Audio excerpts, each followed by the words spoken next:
Hello everyone, welcome to GATE academy 2.0। तो आज मैं आप लोगों के साथ डिस्कस करने वाला हूं लगभग 5 minute preparation strategy for electrical branch. जैसे मैं इलेक्ट्रॉनिक्स के लिए डील किया था, तो इलेक्ट्रिकल के लिए अगर मैं बात करूं तो आपको पता है 12 सब्जेक्ट है। एक और चीज आपको पता होगी कि इलेक्ट्रिकल का जो सिलेबस है वो बाकी ब्रांचेस के कंपेयर में बहुत बड़ा है, लगभग डबल सिलेबस है। तो एक इलेक्ट्रिकल स्टूडेंट को बहुत ही ज्यादा स्मार्ट होने की नीड है अगर वो गेट की प्रिपरेशन कर रहे हैं।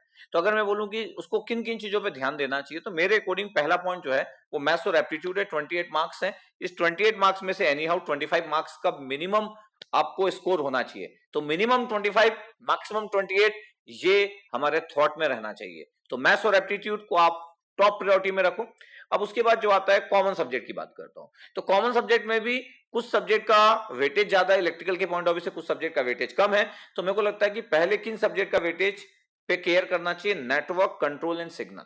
ये नेटवर्क कंट्रोलिंग सिग्नल बहुत ही गुड होना चाहिए आपके, और तीनों बहुत ज्यादा टफ भी नहीं है। हो सकता है सिग्नल सिस्टम थोड़ा सा टफ लगता हो एक इलेक्ट्रिकल इंस्ट्रूमेंट को, लेकिन मेरे को लगता है कि सिग्नल सिस्टम थोड़ा अगर प्रॉपर्टी बेस्ड, अगर इंट्रोडक्शन पे अगर अच्छा काम कर लिया आप कि सिग्नल्स को कैसे हैंडल करते हैं, सिस्टम को कैसे हैंडल करते हैं, तो सिग्नल सिस्टम एक इजी सब्जेक्ट है।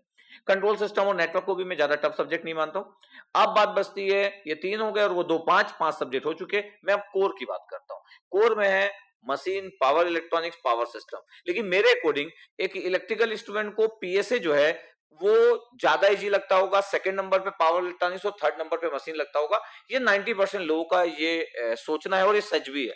तो मेरे को लगता है कि पीएसए पे पहले फोकस करना चाहिए, उसके बाद पावर इलेक्ट्रॉनिक्स पे फोकस करना चाहिए, उसके बाद मशीन पे, क्योंकि सिलेबस वाइज भी मशीन बहुत बड़ा है। मतलब मशीन इतना बड़ा है कि पावर इलेक्ट्रॉनिक्स और पावर सिस्टम दोनों कवर हो जाए। लेकिन ऐसा बिल्कुल नहीं होगा कि एग्जाम में नंबर्स जो होंगे वो मशीन के power electronics plus power system double के बराबर आएंगे। तो मेरे को लगता है कि इन तीन सब्जेक्ट में से फोकस डालने वाली जो चीज है वो है power system analysis, then second power electronics. अब बात करते हैं, अभी मशीन को छोड़ते हैं, अब बात करते हैं कुछ ऐसे सब्जेक्ट जिनका वेटेज कम है, जिसमें कि हमारा आता है digital electronics, analog electronics, measurement और ईएमटी। ये चार सब्जेक्ट है। इन चार सब्जेक्ट में मैं प्रायोरिटी जो दूंगा वो एनालॉग इलेक्ट्रॉनिक्स को फर्स्ट प्रायोरिटी दूंगा। सेकंड प्रायोरिटीज जो दूंगा मैं डिजिटल इलेक्ट्रॉनिक्स को, थर्ड प्रायोरिटी दूंगा मेजरमेंट को, फोर्थ प्रायोरिटी दूंगा ईएमटी को। एनालॉग इलेक्ट्रॉनिक्स में भी आप सिलेक्टिव हो सकते हैं। आपको डायोड सर्किटरी बड़े अच्छे से पता होना चाहिए, डायोड फैमिली को बड़ा अच्छे से आप हैंडल करो, क्लिपर, क्लैंपर, कैपेसिटर को अच्छे से इन्वॉल्व रखो, जेना डायोड अच्छे से पढ़ो, और ओपेम को बिल्कुल भी आप ड्रॉप ना करें। Op-amp is very very important. और ट्रांजिस्टर के बाइसिंग का केयर करें, करंट मिरर सर्किट का फोकस करें।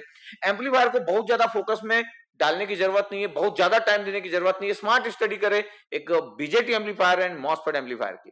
उसके बाद डिजिटल इलेक्ट्रॉनिक्स में आप सीक्वेंशियल सर्किट का केयर करें, synchronous counter, asynchronous counter, flip flop और स्टेट डायग्राम वगैरह। उसके बाद आप कॉम्बिनेशन की बात अगर करोगे तो मल्टीप्लेक्सर के अराउंड में चीजें घूमते रहती है, वहां से चीजें आने की पॉसिबिलिटी रहती है।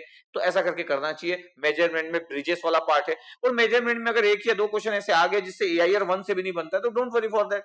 ईएमटी में भी एक दो पोर्शन ऐसे आ सकते हैं जो आपसे कभी भी नहीं बनेंगे, चाहे आप कितना भी पढ़ लो। तो अब इस चक्कर में, उन एक दो क्वेश्चन को बनाने के चक्कर में पूरा थोड़ी आप सिलेबस दाव पे लगा दोगे, तो आप दाव पे नहीं लगा सकते पूरी चीजों को। तो ईएमटी में एक आधी चीजें नहीं बनती, इट्स ओके। मेजरमेंट में एक आधी चीजें नहीं बनती, इट्स ओके। और आपको लगता है कि सर मैं मेजरमेंट और ईएमटी तो सर मैं नवंबर में पढ़ूंगा, तो भी कोई प्रॉब्लम नहीं, आप नवंबर में पढ़िए मेजरमेंट और ईएमटी, उसके पहले इस पे फोकस कीजिए। आप बात बचती है सर मशीन, क्योंकि मशीन तो सर आप बोल रहे कि छोड़ दो, नहीं नहीं मशीन कैसे छोड़ दोगे। लेकिन मेरे को लगता है कि मशीन में आपको स्मार्टली स्टडी करना चाहिए। कैसे स्मार्ट स्टडी करना चाहिए? आपको सबसे ज्यादा फोकस ट्रांसफार्मर के सिंगल फेस और थ्री फेस में रखना चाहिए। तो first priority single phase transformer, second priority three phase transformer. उसके बाद आप इंडक्शन मशीन में जा सकते हो, इंडक्शन मोटर जो आप बोलते हो। उसके बाद मेरे को लगता है कि सिंक्रोनस मशीन को बहुत ज्यादा आप सिलेक्टिव होकर पढ़ सकते हो, और डीसी मशीन को भी सिलेक्टिव होकर पढ़ सकते हो।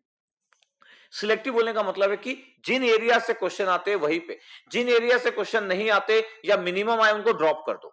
इसलिए नहीं बोल रहा हूं, अगर आप सिंगल डिजिट रैंकर हो, आपको लगता है कि सर मैं तो सिंगल डिजिट रैंकर हूं सर, लोगों को पता चल जाता है, तो उस केस में तो फिर तो जो 20 साल में नहीं आया वो भी पढ़ना होता है। मैं तो नॉर्मल पब्लिक की बात कर रहा हूं, जिनको अंडर 100 रैंक लाना है, 200 रैंक लाना है, 500 रैंक ला रहा हूं, उनकी बात कर रहा हूं। एकदम सिंगल डिजिट रैंकर्स के लिए मैं प्लान नहीं बता रहा हूं, ठीक है। तो इस चीज का आप केयर करें। उसके बाद आप थोड़ा सा रिलैक्स फील करोगे, और एक दो टॉपिक आपसे नहीं बनते, एक दो टॉपिक आपको टफ लगते, इतना डरने का नीड नहीं है। अगर स्मार्ट स्टडी अगर आप करें ना, तो यकीन मानिए आप कंफर्टेबल पोजीशन में होंगे। क्योंकि इलेक्ट्रिकल स्टूडेंट को तो स्मार्ट स्टडी करना पड़ेगा, नहीं तो पता चला मशीन स्टार्ट हुआ और दिसंबर आ गया, मशीन चल ही रहा है, मशीन तो कभी खत्म नहीं होगा।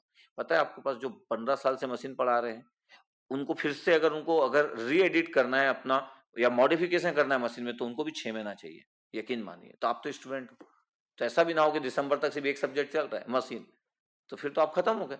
तो आपको स्मार्ट स्टडी करना पड़ेगा, तो केयर करें आप स्मार्ट स्टडी का, ठीक है। तो ये मेरा था इलेक्ट्रिकल वालों के लिए कि आप ऐसे ही सोचे, ऐसे ही प्लान करो और ऐसे एग्जीक्यूट करें, ठीक है। Okay, thank you.